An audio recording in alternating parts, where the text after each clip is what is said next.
Hi, I'm Gabriele and I've been asked to give you some background to this workshop that's going to be held on the 17th of June about communicating in stories and how we strengthen this core interdisciplinary and transdisciplinary skill.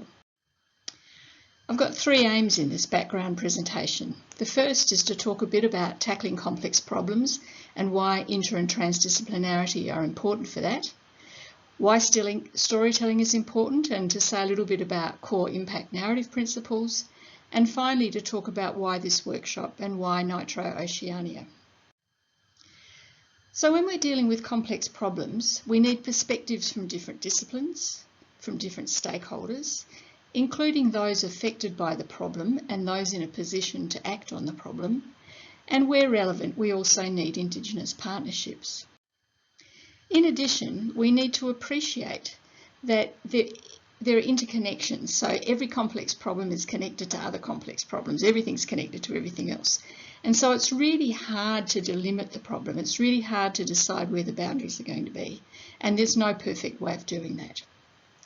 We also need to understand that everybody who's involved in the problem will have a different definition of the problem, and so we're always dealing with multiple and often conflicting problem definitions.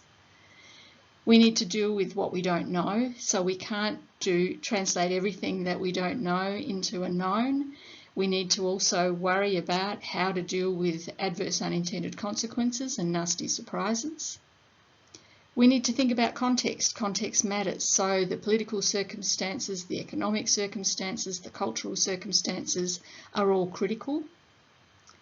And finally, we need to understand that complex problems don't have solutions. There will always be imperfect ways of addressing them. They always involve trade-offs, but some trade-offs are a lot better than others, and some ways of dealing with the problem are a lot better than others, and that's what we're aiming for. So when we're dealing with complex problems, we're really trying to do two things. The first is to develop a more comprehensive understanding of the problem, and that involves integrating the different perspectives that people bring. But we need to remember that integration can't be perfect. We can't integrate what we don't know, and then there'll always be some perspectives that just can't be integrated into a more comprehensive whole, and that will be outliers in what we're trying to do. The second thing we're trying to do is to provide research support, evidence for decision making and practitioners to act on.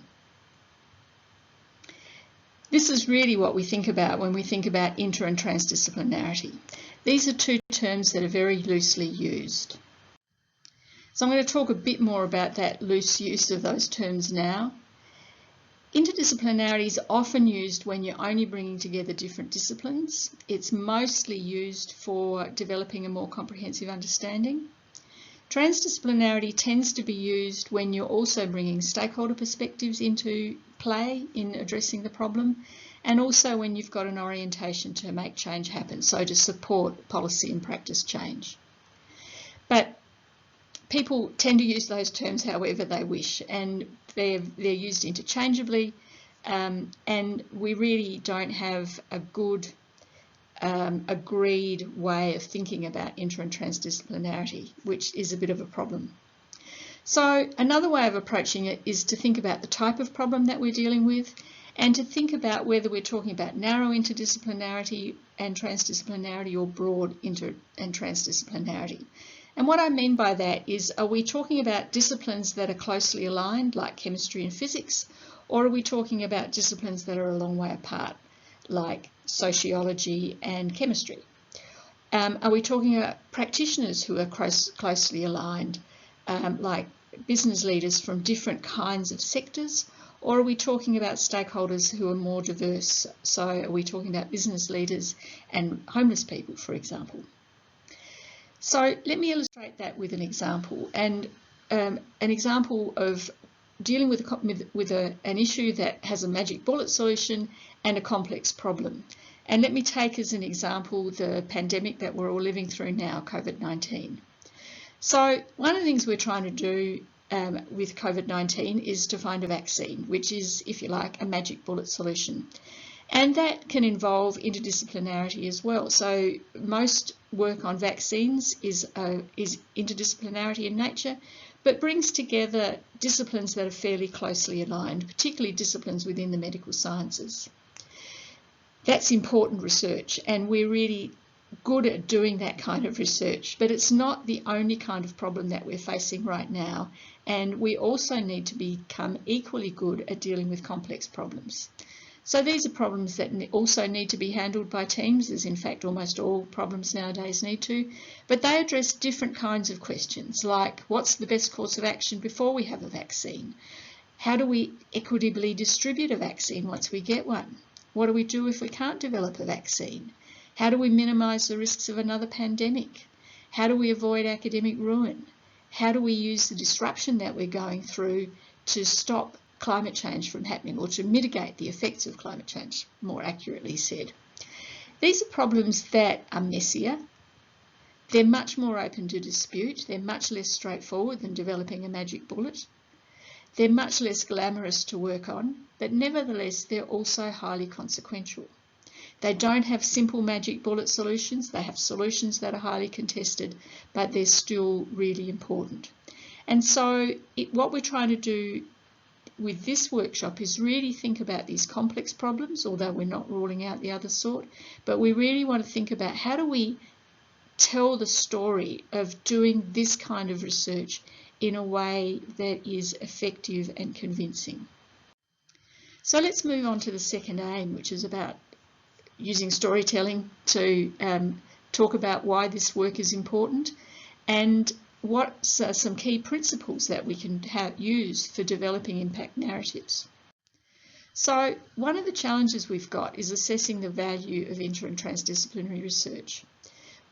There are a bunch of challenges. This is research that's highly fragmented, so we don't have a community that does this kind of research. You've got people working on public health problems, people working on security problems, people working on environmental problems. You've got people who think of themselves as systems thinkers, others who think of themselves as people who do integrated assessment or post-normal science.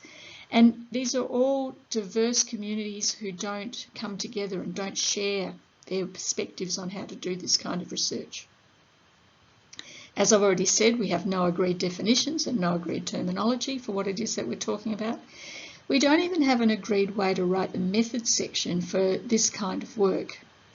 Impact's really hard to measure because there are multiple factors that could affect impact, and funding's highly competitive. So getting a seat at the table to make sure that this work is adequately funded and that it's funded in proportion to its importance is also quite challenging. So with these impact narratives, what we're trying to do is to start to get a handle on impact, and these impact narratives are also useful for starting to formalise how we write up the methods of what we do.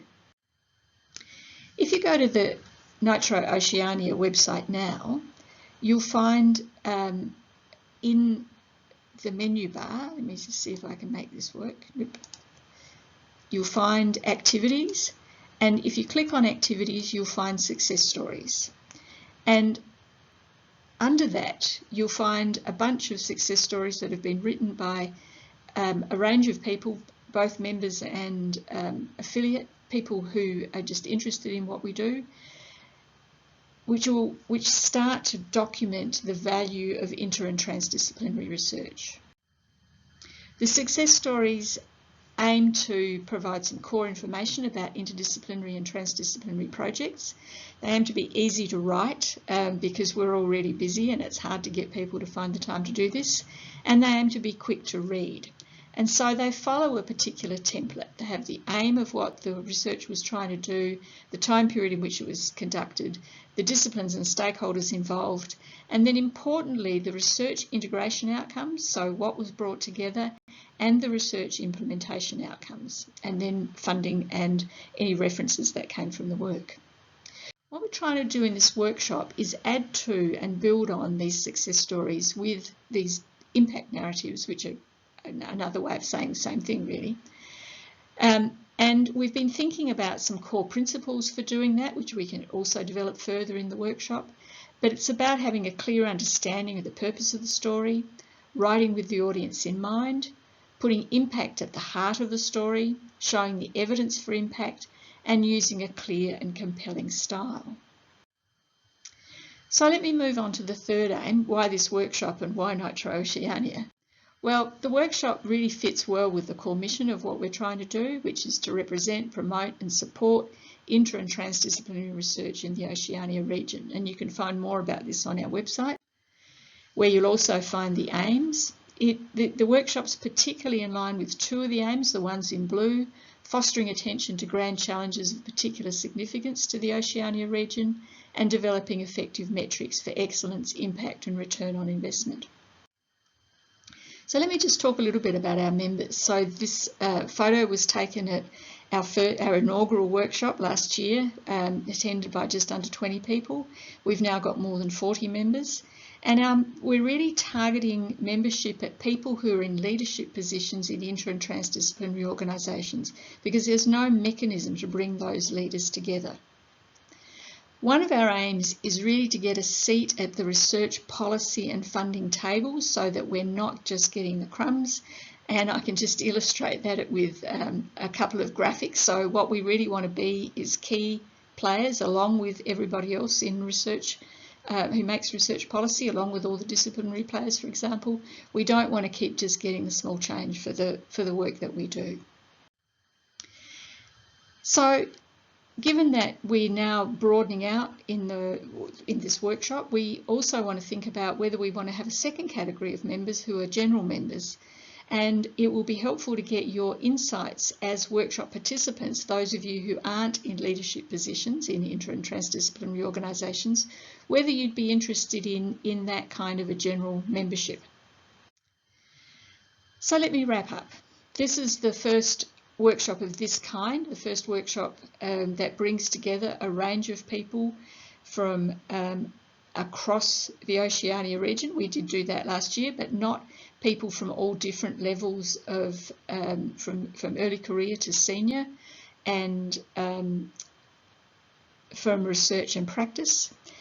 The aim is also that this workshop is the first in a series of 3, so that the third workshop will be an in-person workshop at the SRI 2021, the Sustainability Research and Innovation Congress 2021, which will be held in Brisbane in June next year. And we're aiming to have another virtual workshop in between those two. And if you want to be involved in shaping what those workshops do, we'd love to hear from you. So we're looking forward to working with you on the 17th of June, and we're looking forward to getting more stories for the website. See you on Wednesday the 17th.